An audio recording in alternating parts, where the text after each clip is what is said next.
ప్రభునామంన అందరికీ శుభోదయం.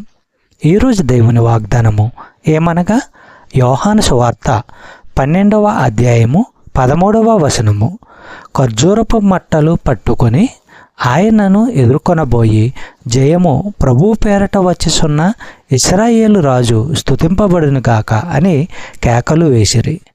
లేవియ కాండము 23వ అధ్యాయము 40వ వచనము మనము పరిశీలించినట్లయితే, మొదటి రోజున మీరు దబ్బ పండ్లను, ఈత మట్టలను, ఆకులతో నిండి ఉన్న గొంజి చెట్ల కొమ్మలను, కాలువల దగ్గర పెరిగే నిరవంజి చెట్లను తీసుకురావాలి.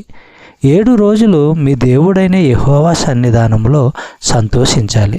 సహోదరి సహోదరులారా, దబ్బ పండ్లు, ఈత మట్టలు, గొంజి చెట్ల కొమ్మలు, నిరవంజి చెట్లు ఇవి ఆనందానికి, స్తుతికి సూచనగా ఉన్నాయి. చెప్పబడిన వాగ్దానము దేవుడు దీవించి ఆశీర్వదించును గాక. ఆమేన్.